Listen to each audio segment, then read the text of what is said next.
Hey, goeiemôre vriende, is David Malani so van Newcastle. Ons gaan nou vanoggend hier 'n baie mooi stukkie doen. Ek wil net vir jou sê, ek is so opgewonde. Die tyd is hier. Ons Here kom ons haal. Weet jy, maar hoe weet ek dit? Hoe kan ek so seker wees die Bybel is die waarheid? Hoe kan ek so seker wees Israel? Daar's die antwoord. Hoor hierso, as jy nie vir Israel glo nie, dan glo jy niks. Want 60% van die Bybel speel af teen die agtergrond van Israel. Dis bietjie gevaarlik om sommer so Israel uit jou Bybel uit te gooi. Kom ek wys vir jou 'n versie. Deuteronomium 28 vers 1. Gaan kyk in jou Bybel. Deuteronomium 28 vers 1.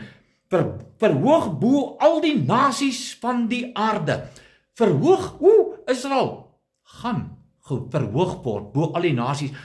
Weet jy, dis eintlik wat op die oomblik haat hulle Israel.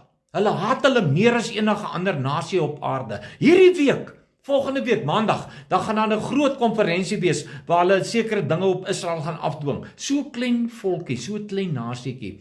Maar dit wys jou, juis om daai rede, hulle weet wat in die Bybel staan. Kom ek wys vir jou nog een, Deuteronomium 28 vers 10. Al die volke van die aarde sal sien dat die naam van die Here oor jou uitgeroep is. Hulle weet dit. Die naam van die Here is oor daai volk uitgeroep en hulle haat dit dat Israel daai voorreg gehad het en hulle wil hulle verdelg en vernietig. Dis hoekom Israel in die posisie is waarin hulle nou is. Jy sien vandag alreeds die waarheid van die Bybel in die wyse waarop die mense optree oor Israel. Kom ek wys vir jou nog een. Deuteronomium 30 vers 3. By mekaar maak uit al die volke waarheen jy verstrooi was. Dis wat die Here gedoen het.